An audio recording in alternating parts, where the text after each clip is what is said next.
Est-ce qu'il vous est déjà arrivé de tomber amoureuse d'un homme marié? Est-ce qu'il vous est déjà arrivé de tomber amoureux d'une femme déjà en couple ou mariée? Est-ce qu'il vous est déjà arrivé de tromper votre mari ou de tromper votre femme avec un homme ou une femme mariée et de ressentir comme un attachement, une addiction qui fait que vous avez l'impression d'avoir cette personne dans la peau et de ne pas être capable de vous en défaire? Si c'est le cas aujourd'hui, cette vidéo n'arrive pas dans votre feed YouTube par hasard.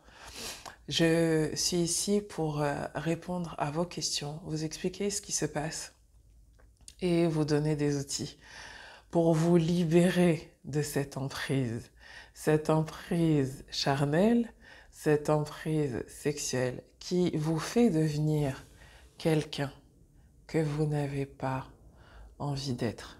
Bonjour à toutes et tous, j'espère que vous allez bien, que vous êtes en pleine forme. Si vous arrivez sur cette chaîne pour la première fois, eh bien, mon nom est Clarisse Aïcha Libéné, je suis médium et thérapeute énergéticienne. Et sur cette chaîne, je parle de tous les sujets qui ont attrait à nos vies.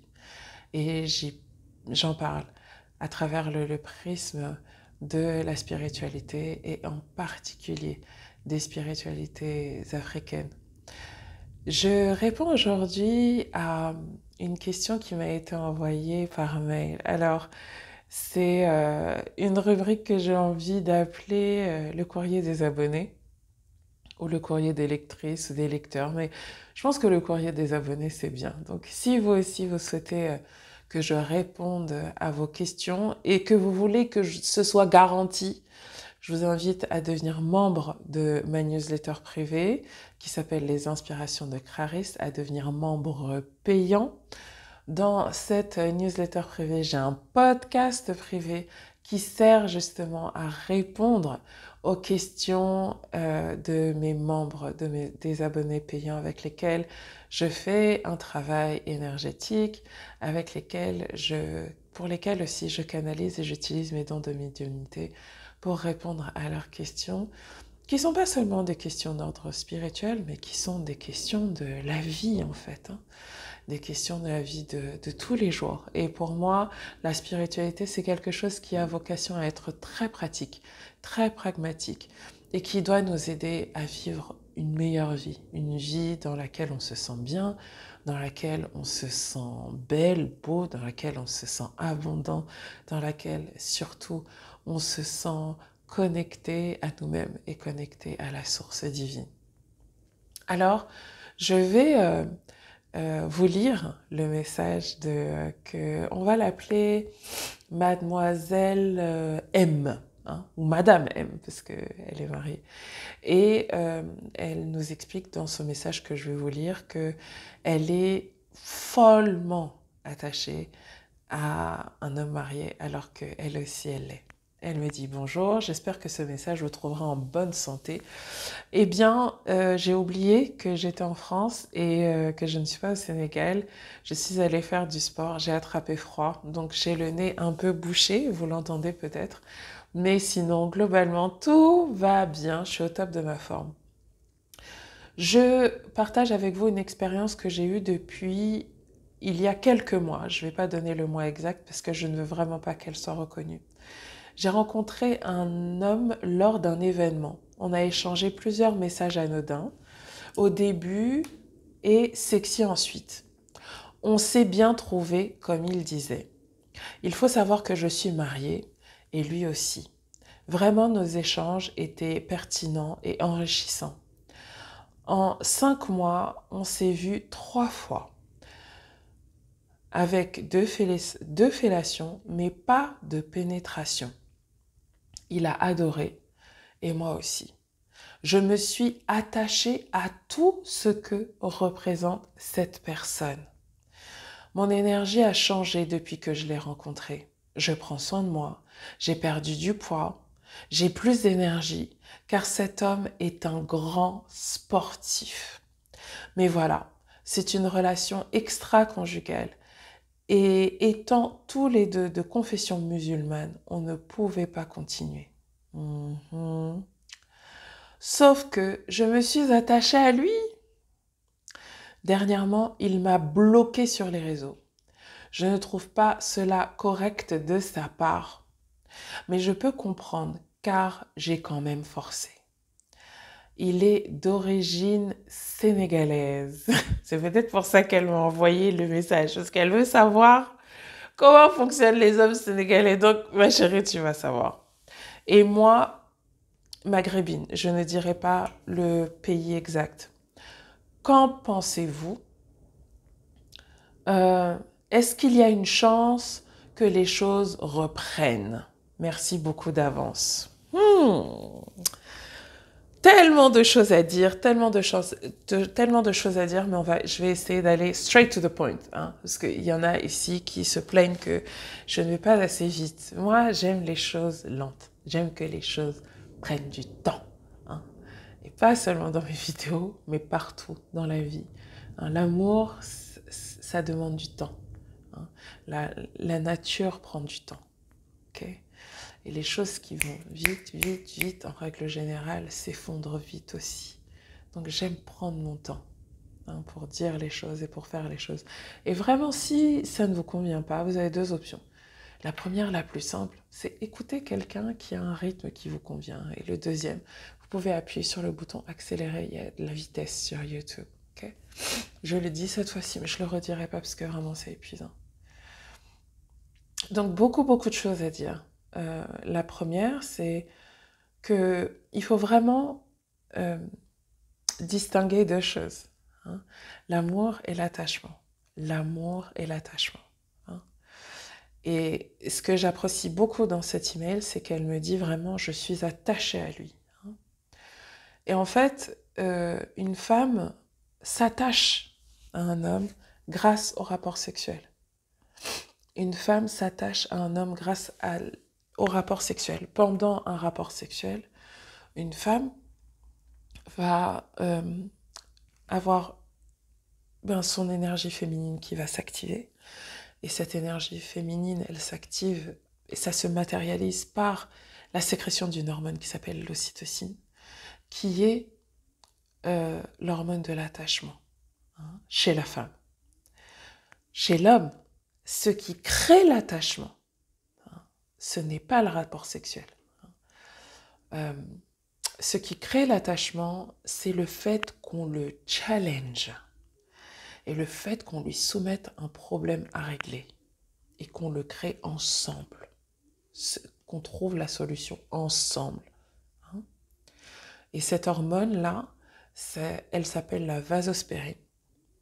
Et c'est ce qui permet, vasopressine, moi à chaque fois je dis vasospérine, vasopressine. Et c'est ce qui permet à l'homme de s'attacher à une femme. Et en fait, c'est vraiment son principe masculin, hein, de trouver des solutions aux problèmes. C'est pour ça que quand vous faites la femme forte et que vous dites « je n'ai pas besoin d'un homme, je peux tout régler toute seule, je n'ai pas besoin de toi », en fait, l'homme ne s'attache pas à la femme, il ne s'attache pas à nous. Il faut lui soumettre le problème et il faut qu'il voit que vous pouvez être un allié pour le soutenir dans la matérialisation concrète de la solution au problème qu'il a trouvé. Et pour créer cet environnement-là, si vous voulez, vous pouvez participer à ma prochaine conférence qui aura lieu à Paris le 23 juin. Mais je vous expliquerai en fait avec des techniques simples, si vous êtes en couple ou si vous voulez que les hommes s'attachent davantage à vous. Hein, vous devez comprendre ça chez les hommes. Hein. Et les hommes qui ne comprennent pas pourquoi les femmes sont tout le temps indépendantes, pourquoi elles ne les laissent pas prendre le lead dans la relation, vous devez comprendre ça aussi. C'est-à-dire que si vous ne trouvez pas de solution au problème, hein, la femme n'a pas confiance en vous. Hein, et du coup, elle ne peut pas vous laisser en position de leadership. Donc, Ce qui fait qu'un homme et une femme s'attachent, c'est vraiment des choses différentes. Et du coup, le rapport sexuel, la fellation, c'est une manière qui crée l'attachement. Qui crée l'attachement, c'est la femme. Et quand une femme est attachée, c'est là qu'elle développe le sentiment amoureux. Et vous voyez, aimer, c'est un verbe d'action. C'est-à-dire que la femme va faire des choses qui vont prouver son amour. Et quand je dis qu'elle va faire des choses, c'est qu'elle va être dans une énergie nourricière. Elle va créer un environnement qui soutient en fait l'homme avec lequel elle est. Elle va dire des mots d'affirmation. Elle va encourager son homme. Ça ne veut pas dire qu'elle va être là à soulever des cartons, etc. Mais elle va faire des choses très féminines, d'une manière très féminine, qui permettent de prouver en fait qu'elle aime la personne avec laquelle elle est. Et chez l'homme, ce qui crée le sentiment amoureux, c'est encore une fois le fait d'être attaché. Et le fait d'être attaché, c'est le fait que l'homme soit challengé. Et donc si vous êtes trop facile et si vous réglez tous les problèmes à sa place, il ne s'attachera pas à vous. Et si il ne s'attachera pas à vous en fait, même sexuellement, et surtout sexuellement. Surtout toutes les femmes qui simulent et qui font semblant là, c'est une des raisons pour lesquelles l'homme ne s'attache pas à vous, c'est parce que en fait, c'est trop facile de vous donner un orgasme. Donc si vous faites genre, il ne s'attache pas à vous. Vous devez lui montrer que ok, fais ça, fais ça. Vous devez lui dire comment faire pour qu'il se dise, oh ok, j'ai un challenge là, il faut que je la fasse jouir. Mais on en parlera pendant la conférence. Alors, elle dit, je me suis attachée à tout ce que représente cette personne. Mon énergie a changé depuis que je l'ai rencontré, je prends soin de moi, j'ai perdu du poids, j'ai plus d'énergie car cet homme est un grand sportif. Mais voilà, c'est une relation extra-conjugale et en étant tous les deux de confession musulmane, on ne pouvait pas continuer. Là, tu sais que tu as franchi une valeur. Donc, cette relation extra-conjugale t'a fait devenir quelqu'un que tu ne voulais pas être et l'a fait devenir quelqu'un qu'il ne voulait pas être. Votre engagement vis-à-vis de Dieu a été rompu. Et le plaisir que vous avez pu avoir pendant ces quelques mois que vous avez passés ensemble n'a pas dépassé la relation que vous entretenez avec Dieu et l'engagement que vous avez pris avec Dieu le jour où vous vous êtes mariés. Parce que souvent, quand on se marie, on pense que l'engagement qu'on prend, c'est vis-à-vis de la personne qu'on a en face. Mais le mariage, c'est un sacrement. Et c'est un sacrement et c'est un engagement de loyauté, de fidélité, d'amour, c'est-à-dire de faire ce qui est dans l'intérêt de la personne que l'on a en face de nous. C'est un engagement qu'on prend vis-à-vis de Dieu, pas vis-à-vis de la personne. Donc quand on rompt cet engagement, bien évidemment, on se sent coupable. La culpabilité, elle est la résultante d'une compromission, d'une trahison vis-à-vis de nos valeurs personnelles. Donc lui, il avait réussi à faire changer ton énergie. Et là, tu dois comprendre un truc. Et vous devez tous comprendre un truc. Et j'en ai déjà parlé des milliards et des milliards de fois sur cette chaîne. Mais je suis une enseignante. Je crois en la répétition, au pouvoir de la répétition. Et donc, je vais répéter ce que je dis. Quand on est attaché à quelqu'un, c'est pas la même chose que quand on aime quelqu'un. Être attaché à quelqu'un, c'est pas tant être attaché à cette personne. On est attaché à la personne qu'on s'autorise à être avec lui. On est attaché à l'énergie que cette personne nous permet de ressentir. On est attaché aux émotions que cette personne nous fait vivre. Et quand la personne se détache de nous, on ressent ce que on appelle le syndrome du membre manquant. Vous savez, quand il y a des personnes qui se font amputer, elles ont quand même des douleurs à la jambe. Hein. La jambe n'est pas là, mais c'est parce que le cerveau a toujours la mémoire de la jambe. Hein. Et il a toujours la mémoire de la douleur. Et là, c'est pareil. En fait, quand tu as été avec une personne pendant X temps, et surtout vous avez eu un attachement de vos énergies, hein, donc que vos corps n'ont fait qu'un, vos corps physiques, mais vos corps aussi énergétiques n'ont fait qu'un, hein, ton corps garde la mémoire de ça. Et il garde la mémoire des émotions que cette personne a créées chez toi. Okay? Donc tu n'es pas attaché à lui. Tu es attaché à ce qu'il a créé en toi. Et tu l'as très bien dit. Tu as dit, j'ai perdu du poids, j'ai pris soin de moi, donc j'avais plus d'énergie. Hein? Parce que c'est un grand sportif, donc tu es attaché au regard qu'il portait sur toi, hein? Et tu es attaché aussi à l'énergie qu'il t'a amenée. Donc si c'est un grand sportif, il a une énergie en lui qui t'active, hein, et qui t'a donné envie d'être plus active. Et c'est à ça que tu es attaché. Ok? Donc souvent on se dit, non mais en fait c'est lui. It's not him. C'est l'énergie divine à travers lui. Ok? C'est une énergie dont tu avais besoin et que ton mari ne te donne pas. Et ce que cette personne est venue te montrer, c'est ce qui te manque. Et souvent, ce que les hommes et les femmes ne comprennent pas, c'est que, bien évidemment, notre partenaire dans la vie est là pour nous nourrir, nous apporter de l'amour, de l'énergie, etc. But on est capable de faire ça pour nous-mêmes. Et là, tu as été capable d'identifier clairement ce que cette personne t'a apporté. Il t'a apporté de l'énergie qui t'a dynamisé. C'est de l'énergie bélier ou de l'énergie vierge. Hein. J'ai pris soin de moi. Hein.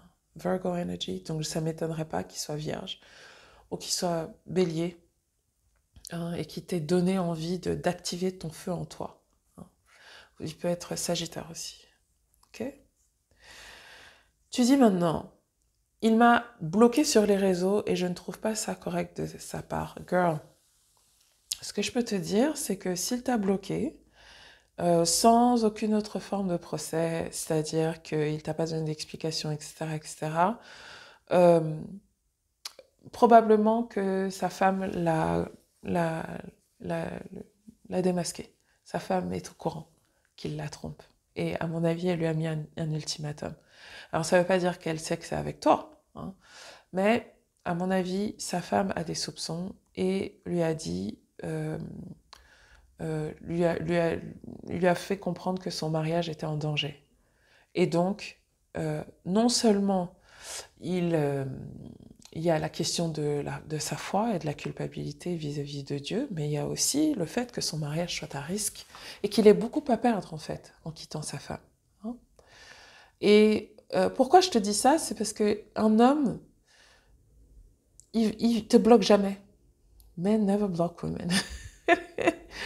Les hommes ne bloquent pas les femmes. Jamais. Ils vont toujours se laisser une porte d'entrée. Les messieurs qui écoutent la vidéo aujourd'hui, dites-moi si j'ai raison ou si j'ai tort. A man never blocks a woman. Ça n'existe pas. Pour qu'un homme te bloque, c'est que sa femme l'a gaulé. Sa femme sa femme l'a attrapé. Sa femme a eu des soupçons et sa femme a compris qu'il y avait quelqu'un d'autre. Et donc, il s'est dit, ouh, là je joue avec le feu et je vais pas jouer avec le feu. Ça veut dire qu'il priorise son mariage. C'est-à-dire qu'il priorise son mariage. Et ça veut dire aussi qu'il priorise, parce qu'il a trop à perdre en perdant sa femme. Et je ne sais pas quel âge vous avez, mais ça m'a l'air d'être quelqu'un qui a entre 35 et 45 ans. Les hommes, à cette phase-là, ils passent souvent par ce qu'on appelle la crise de la quarantaine. Ils ont besoin de se rassurer dans leur masculinité. Ils ont besoin de se rassurer sur le fait que ils sont capables de donner du plaisir à une femme, ils sont capables d'en recevoir et surtout, ils ont aussi des besoins non comblés dans leur couple et c'est là que ils vont, ils vont tromper leur femme. Est-ce que il va revenir? Il pourra essayer, mais franchement, je te conseille pas d'y retourner. Pourquoi? Parce que, en fait, tu es en train de devenir quelqu'un que tu ne veux pas être. Et les relations qui nous font basculer vers et qui nous font nous trahir nous-mêmes sont jamais des bonnes relations. Tu n'as pas besoin de te trahir toi-même pour être en relation avec quelqu'un. Okay? Et moi, ce que je te conseille vraiment, c'est de comprendre, en fait, véritablement les énergies que cette personne t'apporte et que tu apprennes à les nourrir toi-même et que tu ailles les chercher partout, en fait, dans la nature, dans des activités que tu peux faire. Et aussi à les exprimer auprès de ton mari. Parce que souvent, une des difficultés qu'on rencontre en couple, c'est qu'on ne s'écoute pas, on ne se connaît pas. On rentre dans des relations sans véritablement se connaître, sans véritablement savoir de quoi on a besoin. Okay? Du coup, on n'est pas capable de l'exprimer à notre partenaire. On n'est pas capable de l'exprimer à notre chéri. On n'est pas capable de l'exprimer à notre mari. Du coup, on est frustré. On dit, ouais, il comprend pas, il fait pas ci, il fait pas ça. On dit, c'est les obligations d'un homme. Mais en fait, un homme, c'est une... Chaque homme est unique, chaque femme est unique. Et toi, t'es pas venu sur Terre avec un mode d'emploi de comment on doit t'aimer. Donc, il faut que tu dises, il faut que tu donnes le mode d'emploi. Ça, j'aime pas, ça, j'aime pas. Et tu vas voir que ton gars, il va se dire, oh, ok. Ah, donc c'est ça que tu veux, mais pourquoi tu l'as pas dit depuis? Par contre, si tu es avec un homme qui t'aime pas, c'est-à-dire tu lui exprimes tes besoins, et soit il veut pas les combler, soit il n'est pas capable de les combler, s'il veut pas les combler, ça veut dire que vraiment il t'aime pas. Ok? Donc là, tu dois vraiment te poser des questions, de savoir, bon, pourquoi je suis avec lui en fait? S'il en est pas capable, eh ben, tu peux lui dire, bah écoute, apprends. Et en règle générale, quelqu'un qui n'est pas capable, mais qui veut t'aimer, il va apprendre à. Et souvent, ce qui se passe, et ça c'est valable pour les hommes ou pour les femmes, ce qui se passe, c'est que les hommes détestent, en tout cas les hommes immatures, détestent qu'on leur dise qu'ils ne font pas bien quelque chose. Avec un ego démesuré, qui pense tout savoir, etc. Et donc ils vont d'échec en échec, en échec, en échec, en échec, ou ils vont de maîtresse en maîtresse en maîtresse, et ils restent là avec une officielle que finalement ils n'aiment pas, parce qu'en fait, quand on leur dit, bah écoute, je préférerais ça, ils sont pas du tout ouverts au dialogue. Et je sens un peu cette énergie-là chez ton mari. C'est pour ça que je te dis, apprends à créer cette énergie pour toi. Redéfinis quelles sont tes priorités. Redéfinis qu'est-ce qui est important pour toi dans la vie. Et tu vois, tu as dit, j'avais besoin de perdre du poids, j'avais besoin de prendre soin de moi, j'avais besoin d'avoir plus d'énergie. Et donc, au-delà de cette rencontre, de cet homme, comment tu peux créer ça chez toi? Comment tu peux avoir plus d'énergie? Donc, moi, j'aime beaucoup utiliser l'astrologie pour savoir ça, parce que du coup, ça t'évite d'avoir à tester 1 milliard de choses. Ton thème astral donne énormément d'informations sur ces choses-là. Si tu le souhaites, tu peux prendre rendez-vous avec moi. Sinon, tu peux te procurer une de mes masterclass qui s'appelle Cosmic Love et une deuxième qui s'appelle Puissance féminine, qui te permettra de vraiment comprendre ton pouvoir, ta puissance féminine. Et je pense que je ferai la même. Si certains hommes sont là aujourd'hui et que ça les intéresse, n'hésitez pas à me dire en commentaire que je fasse une masterclass. Je précise payante parce que, messieurs, franchement, je trouve que vous êtes vraiment très radins et très durs à sortir l'argent. Une masterclass sur puissance masculine. pour que vous compreniez, vous, vos énergies avec votre thème astral et que vous sachiez ce que vous apportez dans une relation, ce qui vous dynamise, le type de femme dont vous avez besoin, etc. Et surtout, ce qui augmente votre libido, ce qui vous fait maintenir votre libido à un niveau élevé, et le type de femme qui vous convient vraiment. Hein, et vos langages, à la fois de l'amour et vos langages de l'intimité. Donc vos langages au lit. Qu'est-ce que vous aimez, qu'est-ce que vous n'aimez pas.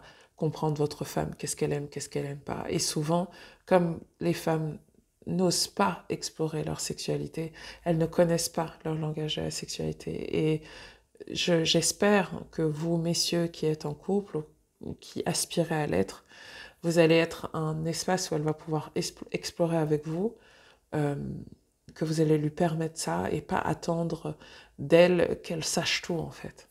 Hein. Sinon, vous êtes en déficit d'énergie masculine et elle se sent pas en sécurité avec vous. Si vous la jugez, si vous dites ouais, c'est rien faire, tu ne sais rien faire, et ça c'est le meilleur moyen de fermer complètement une femme. Voilà mes chéris, c'était tout pour aujourd'hui. J'espère sincèrement que ça vous a aidé. N'hésitez surtout pas à m'envoyer vos questions à l'adresse hello@clarisselibenet.net. N'hésitez surtout pas à devenir membre privé de ma newsletter et de mon podcast Les Inspirations de Clarisse. Le lien sera dans la description, dans le premier commentaire de cet épisode, et je vous mettrai également les liens vers les 2 masterclass Cosmic Love et Puissance féminine. Allez, très belle journée à toutes et tous et à bientôt. Bye bye.